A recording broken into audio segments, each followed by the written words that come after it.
नमस्कार। आज बात करते हैं एक ऐसे कानून की जो हमारी जिंदगी पर हर दिन हर पल असर डालता है, पर शायद हम उसे जानते तक नहीं।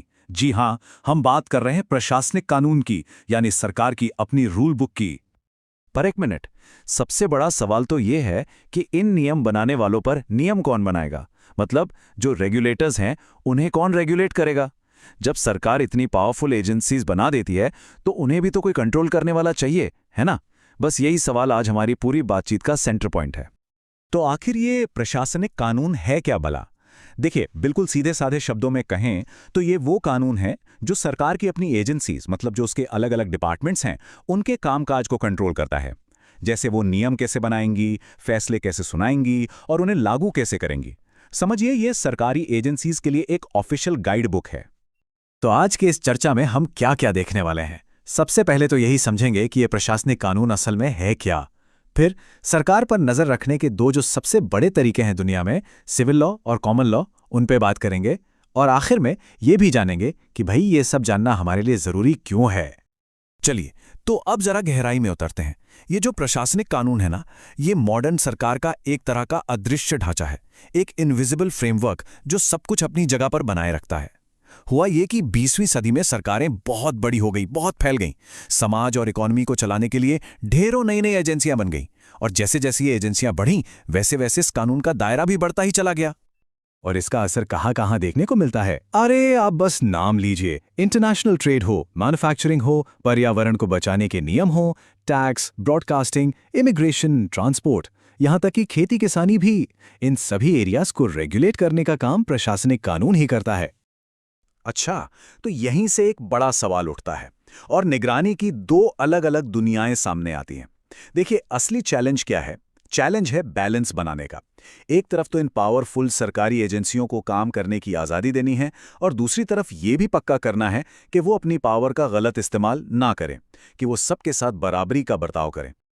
अब इस चैलेंज से निपटने के लिए दुनिया में मोटे तौर पर दो रास्ते अपनाए गए। एक रास्ता है सिविल लॉ का, जिसमें सरकारी मामलों के लिए बिल्कुल अलग स्पेशल कोर्ट्स होती हैं, और दूसरा रास्ता है कॉमन लॉ का, जहां हमारी जो रेगुलर अदालतें हैं वो ही जुडिशियल रिव्यू के जरिए इन एजेंसीज पर नजर रखती हैं।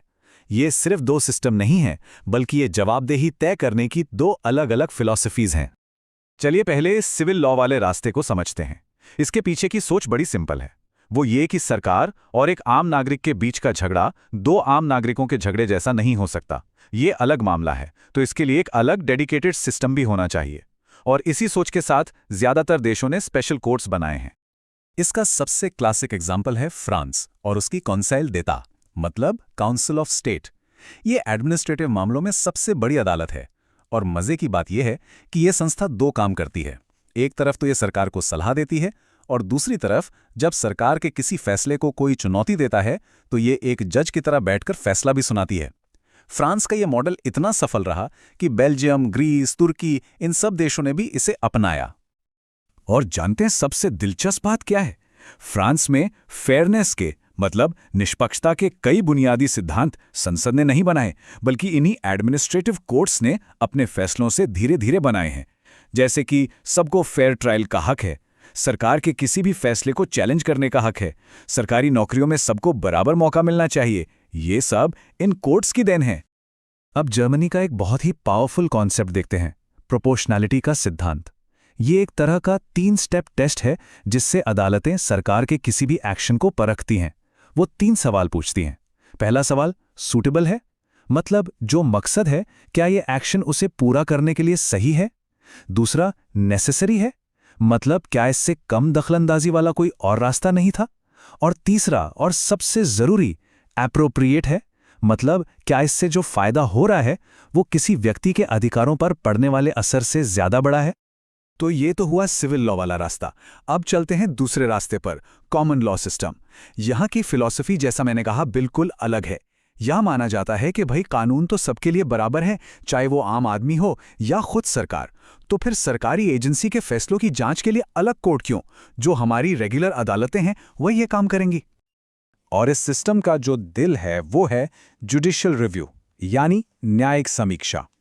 इसको समझने का सबसे अच्छा तरीका है रेफरी वाला उदाहरण।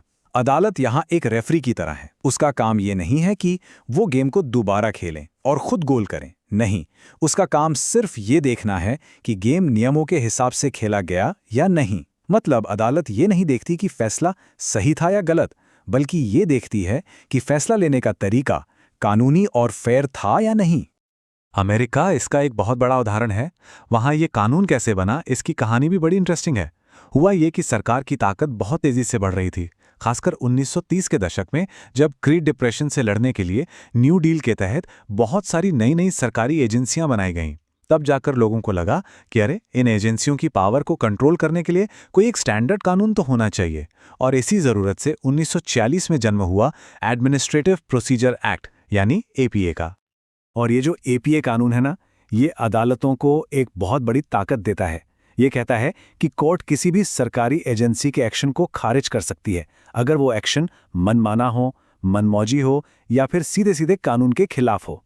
मतलब अगर कोई एजेंसी बिना किसी लॉजिक के, बिना किसी वजह के कोई फैसला ले लेती है, तो बस कोई भी नागरिक उसे कोर्ट में चैलेंज कर सकता है।